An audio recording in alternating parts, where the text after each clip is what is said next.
Deixa eu conversar então com a Fernanda Mendes e a Graziele Camargo. Fernanda, bom dia. Seja bem-vinda ao Auriverde Brasil. Bom dia.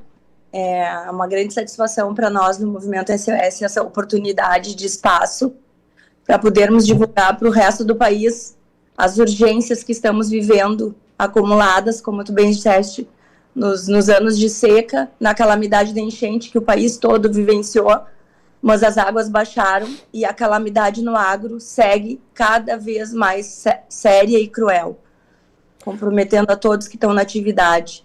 Então, antecipadamente, nosso agradecimento por esse espaço. Eu que agradeço a chance de te ouvir, Fernanda. Graziele Camargo, Grazi, bom dia, seja bem-vinda.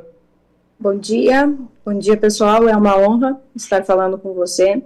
E como a Fernanda falou, nós precisamos de espaço, né, como o teu, para poder reverberar toda a nossa situação.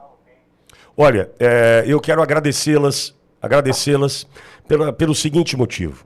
Nós, aqui na Auriverde, tanto Fernanda quanto Graziele, saibam que nós estamos tentando discutir esse assunto desde o momento, por exemplo, em que o governo federal anunciou a compra de arroz importado, 7 bilhões e meio de reais. Nós conversamos naquele momento com o Alexandre Velho, que é da Federa Arroz, enfim, tentando mostrar o seguinte: ô governo, me diz uma coisa, não era melhor pegar 7 bilhões e meio de reais e investir no agro do Rio Grande do Sul, recuperando os equipamentos, recuperando os silos, recuperando, enfim, né, a estrutura de um agro que vai precisar desse dinheiro? Demos esse grito de alerta. Conversamos aqui, meninas, com Lucas Scherer, Lucas, que é também produtor rural, da Associação dos Empresários e Produtores Rurais daí do Rio Grande. Conversamos com o Celso Ricardo, um consultor do agronegócio, falando exatamente sobre a questão das dívidas. Ou seja, a gente está tentando gritar socorro aqui já há algum tempo. Só que entendo que chegamos a um momento crucial. Ou a gente resolve agora esse problema do agro, ou o produtor do Rio Grande vai sofrer consequências e vai ter que parar de produzir. A gente está nesse momento mesmo? Estamos nesse momento porque a capacidade de endividamento dos produtores chegou ao ápice. Não se tem mais como fazer a próxima safra por falta de recursos pessoais, né? Uma vez que 6 frustrações seguidas, não tem empresa que sobreviva, e as garantias, né, que são necessárias junto aos bancos também já se acabou, não tem mais como fazer. Então, o grito do produtor por esse pedido de repactuação, de prolongamento das dívidas, nada mais é do que a chance de poder pagar e continuar trabalhando e produzindo para o país. Agora, uma coisa... Perdão, meninas, eu estou gripado. A minha dúvida é, não tem nenhum amparo por parte do governo do estado, por parte do governo federal? Não há nenhum amparo nesse momento? Eu vou deixar que a Grazi fale. Pois não, Grazi? Então, Aurinho, nós viemos conversando com o governo federal há mais ou menos um ano. O governo federal atende, em partes, as nossas demandas e de uma forma muito insuficiente. De tudo que o governo federal mandou para o Rio Grande do Sul, desde as enchentes, corresponde a apenas 20% da nossa necessidade.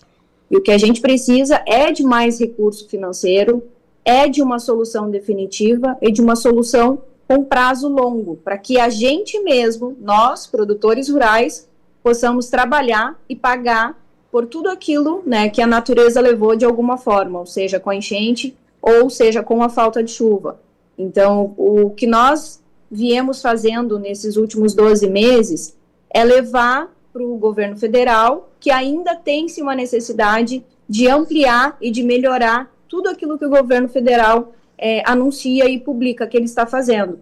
Agora, nessa última semana, saiu na quinta-feira a resolução 5.220, que trata, né, que diz que os produtores rurais que tenham recursos subsidiados pelo governo, controlado, custeio e investimento, que eles possam fazer a prorrogação por até 3 anos. Mas aí é que tá. Quando a gente vai ver quem realmente consegue aderir ou ter uma adesão nessa solução, é a minoria, porque os produtores, de alguma forma, se pegam custeios com recursos controlados, existe o seguro Proagro, eles têm seguro, então esses produtores não estão enquadrados. Existe uma série de critérios que precisa ser atendido para que realmente isso possa se efetivar lá na ponta. E é essa burocracia toda essa complexidade que a gente leva para o governo federal e diz que tem que simplificar, para que realmente mais pessoas possam estar dentro das soluções ou medidas que o governo dispõe.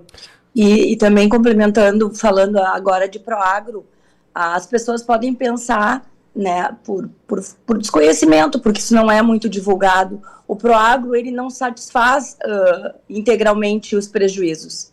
Ele é uma pequena parcela e hoje, como os prejuízos eles são da monta de 70%, 80%, então ele fica muito irrisório para o tamanho que é o prejuízo que o produtor vem segurando.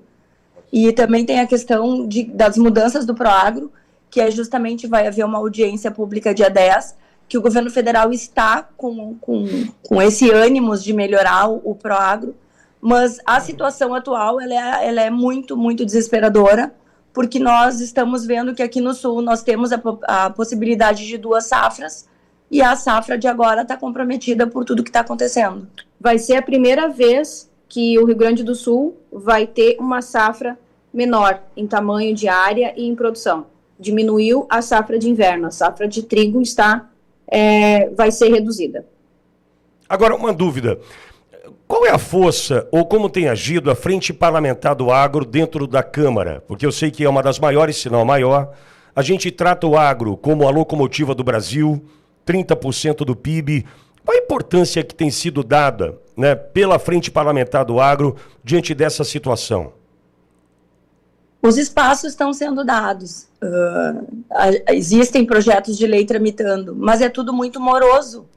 E, infelizmente, a nossa atividade tem prazo. Tem prazo para plantar, tem prazo para preparar a terra. Previamente tem que se botar insumos, tem que botar fertilizantes. Então, o tempo de Brasília não é o tempo do produtor. E o governo federal deveria, e nós esperamos que sim, tenha essa maturidade de admitir a necessidade desse auxílio emergencial que ainda permanece para nós, produtores, e para o Estado de um modo geral, que está em reconstrução. Tudo aquilo que se mostrou na TV não se apagou quando a água baixou. Ainda estamos com precariedade de estradas, ainda estamos com muitas pessoas desabrigadas, e os reflexos no agro também são nessa amplitude, de terras que foram levadas, propriedades que foram completamente acabadas, o solo também perdeu a fertilidade. Então, são coisas muito complexas que somam toda essa perda que nós estamos buscando que as pessoas entendam na cidade. Que o produtor não está pedindo nada, nós pedimos a oportunidade de poder continuar trabalhando. Sabe por quê, meninas? A minha pergunta foi nesse sentido, porque eu vejo muita simpatia, mas pouca empatia. Tipo, vamos junto, a gente vai ter que resolver exatamente em cima da pressa que vocês colocam, né? Não é para amanhã, é para ontem que a gente precisa de ajuda. E a Frente Parlamentar do Agro poderia pressionar, inclusive, o governo para que essa ajuda aconteça rapidamente, né? Com a celeridade necessária.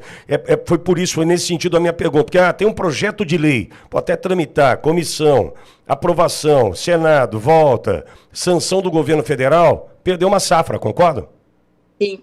Até a própria Frente Parlamentar admite, Aurim, que se o governo tivesse boa vontade, era só ele emitir mais uma medida provisória, ou fazer uma resolução, ou algum decreto, como foi feito ano passado, vários, para poder resolver, né? Essa resolução que veio, ela não é de forma maçante, assim, de pegar todos os produtores, ela é um caso a caso, ela é muito específica, é o produtor que tem que ir atrás. Então, isso deixa alguns produtores, alguns não, muitos produtores de fora, porque não é todos que têm acesso. Nos nossos grupos, nós temos aí 30, 40 mil pessoas, mas aqui no Rio Grande do Sul tem mais de 220 mil produtores que precisam ser atendidos nesse momento. Então, até a Frente Parlamentar diz que necessita ter uma boa vontade política para resolver o problema do Rio Grande do Sul. E essa medida que saiu na sexta-feira, ela vai viabilizar para poucos produtores, a gente acredita que 20%, né, Grazi? a oportunidade de repactuar esse último custeio do ano de 25 que venceria agora. Então, não resolve muita coisa, porque existe um passivo que comprometeu toda a produção, de anos e anos e anos.